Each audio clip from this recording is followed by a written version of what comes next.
In late 2022, Wizards of the Coast released one of its most striking Secret Lair drops. It featured 6 cards reprinted with art by the legendary Frank Frazetta, probably the most influential painter in fantasy history. This Secret Lair was a fitting and long-awaited crossover, as Magic itself had long been influenced by the high fantasy aesthetic that Frazetta played a key role in developing back in the 1960s and 70s. Dubbed the godfather of fantasy art, Frazetta has loomed large over the genre for over 50 years, with his renown only intensifying in the years following his passing in 2010.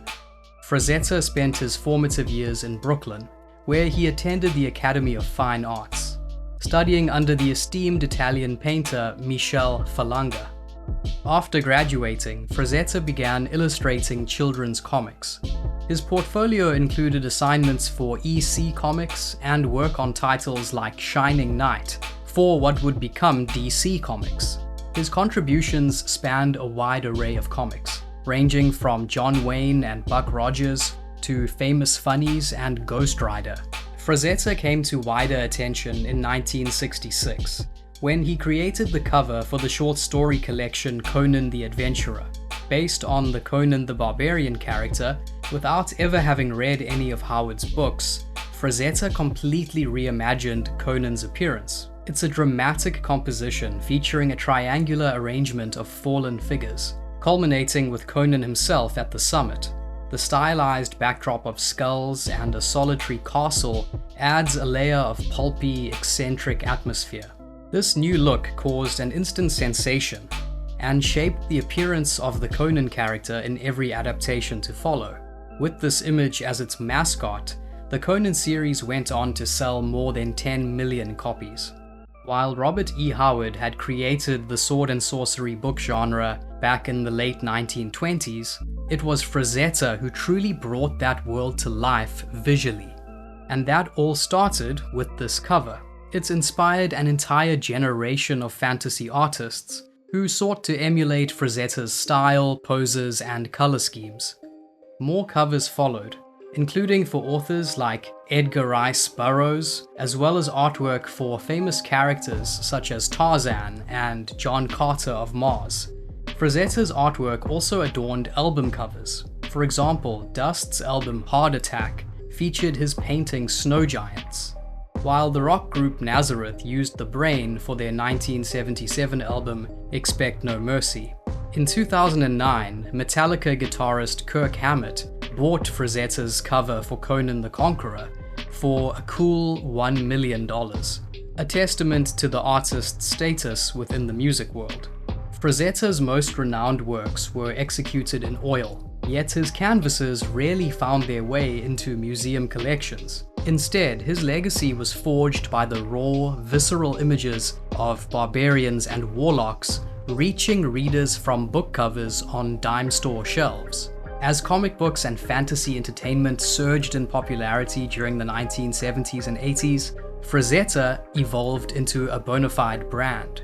Style-wise, Frazetta's work focused on valiant heroes, stunning women, and intimidating beasts. Typically set against backdrops brimming with drama and action, his compositions are narrative-driven and boast a mastery of color. Many of them are erotic too.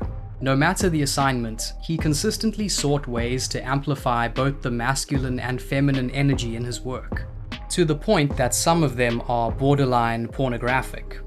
While the fantastical themes, sexuality, and visceral violence in Frazetta's art might recall the pulp magazines of the 1930s, he took those elements to an entirely new level. Although he often pushed the boundaries with exaggeration and distortion for dramatic effect, his work was rooted in classicism, making the impossible appear uncannily real.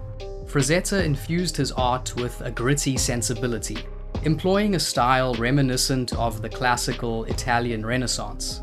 Often likened to the works of Michelangelo or Raphael, he also drew heavily on his childhood in Brooklyn, where real-life muscle men and tough guys abounded. "I don't paint to document history or capture realism," Frazetta once said. I paint the dramatic, the erotic, the romantic, and I can only do that by drawing from my imagination, by pushing figures into extreme actions that create true drama and impact. The psychological landscape of Frazetta's figures, though, isn't complex. They rarely explore the intricacies of human experience, nor do they offer insights into the worlds they inhabit. The stark depiction of life reduced to the clash of sword against sword, or axe against fang, seems to strip existence down to its most primal state. Perhaps for Frazetta, that is the very essence of life, whether here on Earth or on any plane yet to be discovered. Another notable Frazetta piece is the Egyptian Queen, which debuted on the cover of Eerie magazine number 23 in 1969. This mesmerizing work, brimming with allure and danger, immediately captivated readers.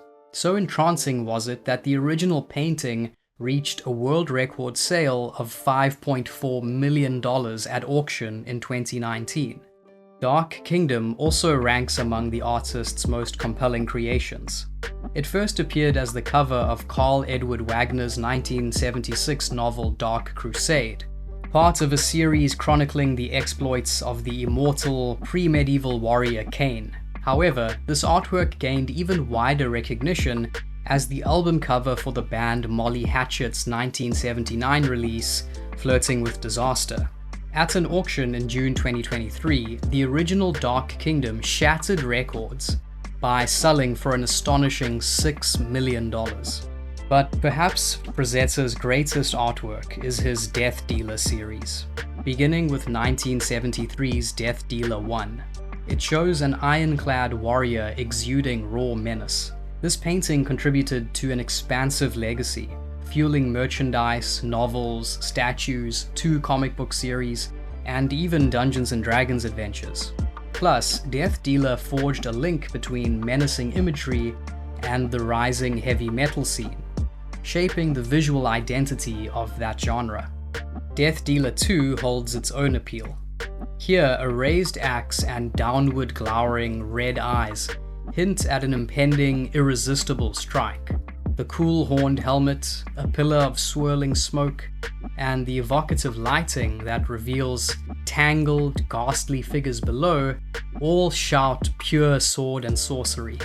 For Lords of Destruction, Frazetta's cover art depicted Death Dealer 3, where the warrior, no longer mounted on his monstrous steed, remains just as foreboding, surrounded by swirling plumes of smoke and vivid flames. Beneath his feet, rivers of blood and bones hint at the character's bloody legacy. Even in these visual elements, Frazetta's genius shines, unfolding layers of history, narrative, and emotion in a single scene. With these primal, intense artworks, Frazetta infused the genre with unprecedented excitement, action, and bold colors. The visuals frequently outshone the narratives they accompanied, prompting publishers to clamor for his work. In the process, Frazetta reshaped fantasy art, influencing realms from Dungeons & Dragons to Lord of the Rings, with many of his covers and illustrations becoming cultural touchstones. His drawings rendered in ink and pencil, along with his oil and watercolor paintings, established the visual language of fantasy and science fiction for decades. Creators like Guillermo del Toro, George Lucas, and George R.R. Martin have all found inspiration in Frazetta's sumptuous designs. For instance, Lucas has cited Frazetta's Buck Rogers artwork as a significant influence on Star Wars.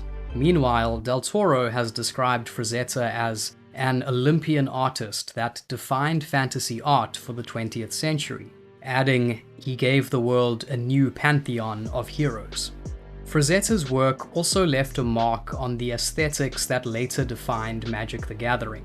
His masterful interplay of shadow and light set a benchmark for fantasy. This larger-than-life style pushed countless artists to embrace a raw, kinetic energy in their own work.